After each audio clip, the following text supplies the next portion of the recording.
සුබ දවසක් ඔයාලා හැමෝටම ටුයින් මහම් චතු YouTube channel එකට ඔයාලා ගොඩක් ආදරෙන් පිළිගන්නවා.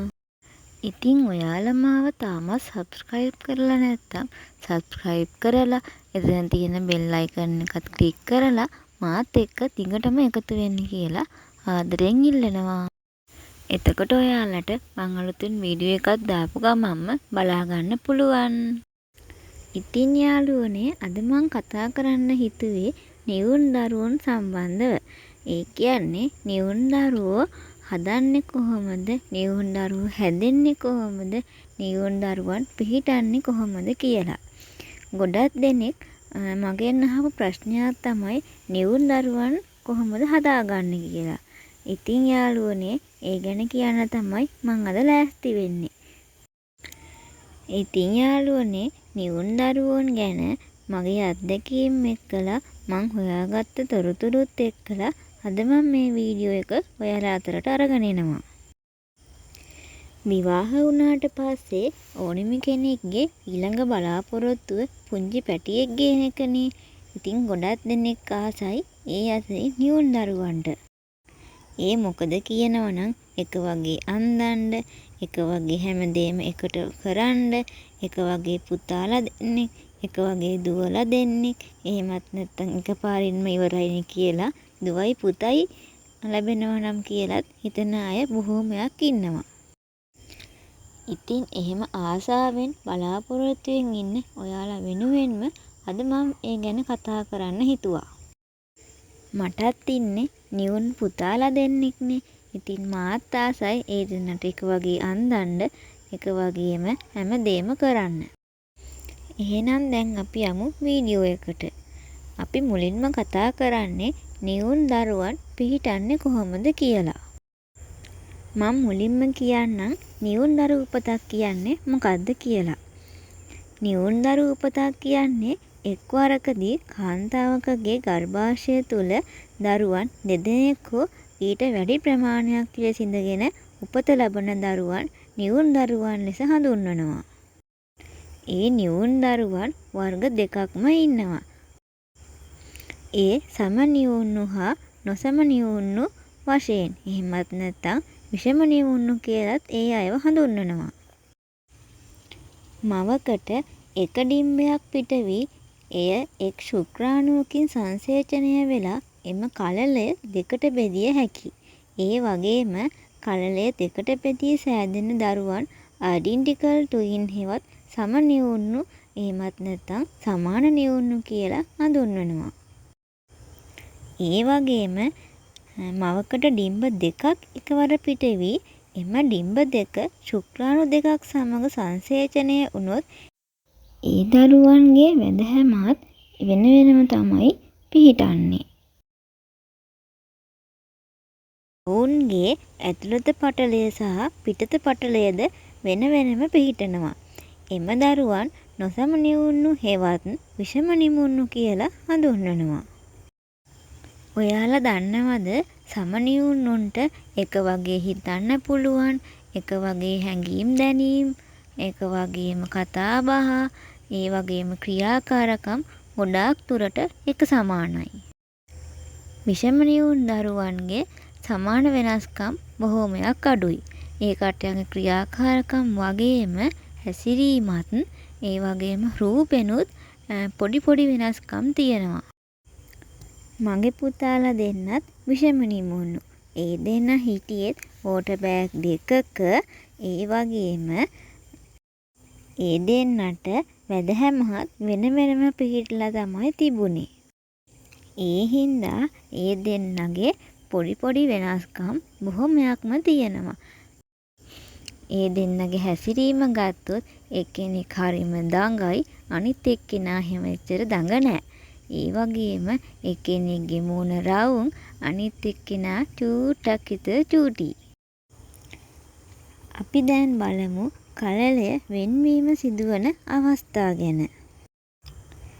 සංසේචනයෙන් පසු පළවෙනි හෝ දෙවෙනි දිනයේ කලලය කැඩුනොත් ඒ කලලවල ඇතුළත පටලය හා පිටත පටලය වෙන වෙනමත් වැදහැම හා එකක් වශයෙන් හෝ දෙකක් වශයෙන්ුත් පිහිටනවා. දින 3-8 අතර කාලයේ කළලය බෙදුනොත් පිටත පටලය එකක් ලෙසත් ඇතුළත පටලය දෙකක් ලෙසත් දෙකකටම එක වැදහමහත් හෝ දෙකක් පිහිටනවා. ඔයාලට මේ පින්තූරයෙන් ඒක ගොඩාක්ම පැහැදිලිව පේනවා කියලා මම විශ්වාස කරනවා. ඒ වගේම දින 9-12 අතර කාලයේ බෙදුනොත් පිටත පටලය සහ ඇතුළත පටලය එක බැගින් පිහිටීමෙන් දරුවන් වැඩෙන්නේ එකම බෑගයක් තුලයි. අපි දැන් බලමුකෝ නිවුන් දරුවන් දෙදෙනෙකුට වඩා වැඩි ප්‍රමාණයක් හටගන්නේ කොහොමද කියලා. එකවර ඩිම්බ 3ක් පිට වී එය ශුක්‍රාණු 3ක් සමග සංසේචනය වීමෙන් 3 නිවුන් දරුවන් හටගන්නවා. ඒ වගේම මෙසේ පිටවන ඩිම්බ 2 ශුක්‍රාණු 2ක් සමග සංසේචනය වීමෙන් පසු එම කළල දෙක තවත් කොටස් දෙකකට බෙදී ගියොත් මවකට සිව් නිවුන් දරුවන් හැදෙන්නට පුළුවන්. යම් හේකින් මේ කළල දෙකෙන් එකක් පමණ දෙකට බෙදුනොත් එවිට හැදෙන්නේ 3 නිවුන් දරුවන්ය. එතකොට එකම කළලයෙන් බිහි වූ දරුවන් දෙදෙනා සම නිවුන් වන අතර අනෙක් කළලයෙන් බිහි වූ දරුවන් විෂම නිවුන් වනවා.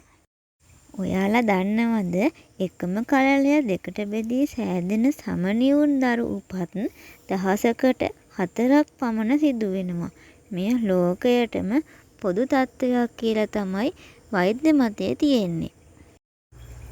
ඒ වගේම එකම ඩිම්බයක් ශුක්‍රාණුවක් සමග සංසේචනය වී එය දෙකට බෙදී මුලින් සඳහන් කරපු ආකාරයට නිවුන් දරුවන් දෙදෙනෙකු හටගත හැකි වගේම එසේ බෙදුණු කළලය එකක් නැවත දෙකට බෙදී 3 නිවුන් දරුවන් හැදෙන්නට පුළුවන්.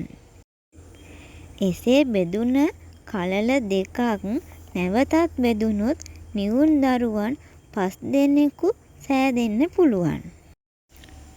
කළලය සංසේචනය වී මුල් දින 12 ඇතුළත මෙසේ ඕනෑම ආකාරයකට බෙදී බෙදී යාමේ හැකියාව ඇත.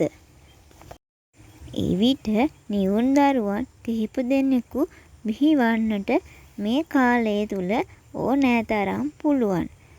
බෙදීම සිදුවන ප්‍රමාණය අනුව දරුවන් 2 දෙනෙක්ද 3 දෙනෙක්ද සිව් දෙනෙක්ද 5 දෙනෙක්ද කියලා හඳුන්වා ගන්න පුළුවන්. ඒ වගේම ඔයගොල්ලෝ දන්නවනේ අපේ රටේ ඕනතරම් දෙබිඩි ළමයිනුත් පිහිවෙනවා කියලා. ඒ දරුවන් දෙබිඩි දරුවන් හැදෙන්නේ මේ දින 12 පහු වෙන්න කලින්. ඒ කියන්නේ දෙබිඩි දරුවන් මෙසේ බෙදීම සංසේචනයෙන් පසු මුල් දින 12 ඇතුළත සිදුවන අතර යම් හේකින් 12 වෙනි දිනයෙන් පසුව බෙදුනොත් එම දරුවන් සම්පූර්ණයෙන් වෙන් නොවි සමහර අංග එකට ඇලුණු දෙබිඩි දරුවන් බිහිවන්නට පුළුවන්. නිවුන් දරුවන් වෙන්වෙන්ම පිහිටන්නේ සංසේචනය සිදුවී මුල් දින 12 ඇතුළතයි. ඉතින් යාළුවනේ ඔයගොල්ලොන්ට දැන් පේනවනේ මේ දින 12 ඇතුළත මොන දේවල් සිදුවන්න පුළුවන්ද කියලා. අපි මේ දක්වා කතා කරේ ස්වභාවිකව නිවුන් දරුවන් හැදෙන්නේ කොහොමද කියලානේ. ලෝකයේ මේ වෙන විට දරුවන් නැති මව්වරුන් හට දරුවන් ලැබීමේ විවිධ ක්‍රම භාවිතා කරනවා.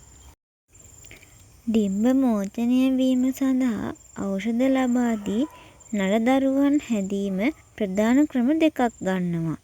මේ හැම ක්‍රමයකදීම එක් දරුවෙකු හැදෙනවට වඩා නිවුන් දරුවන් දෙදෙනෙකු හෝ ඊට වැඩි ප්‍රමාණයක් බිහිවීමේ ප්‍රතිශතය වැඩි වී තියෙනවා.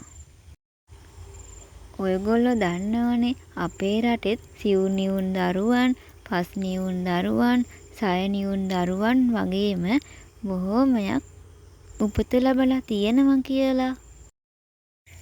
ඉතින් යාළුවනේ ඒ ආකාරයට තමයි නිවුන් දරුවන් පිහිටන්න. අපි දැන් මේ කතා කරා වගේ නිවුන් දරුවන් සම්බන්ධව ගොඩක් වැදගත් වීඩියෝස් වෙන වෙනමම ඉස්සරහට ඔයාලට අරගෙන එනවා. එහෙනම් අපි තවත් අලුත් වීඩියෝ එකකින් මුණ ගැහෙමු. අදට ගිහින් එන්නම්.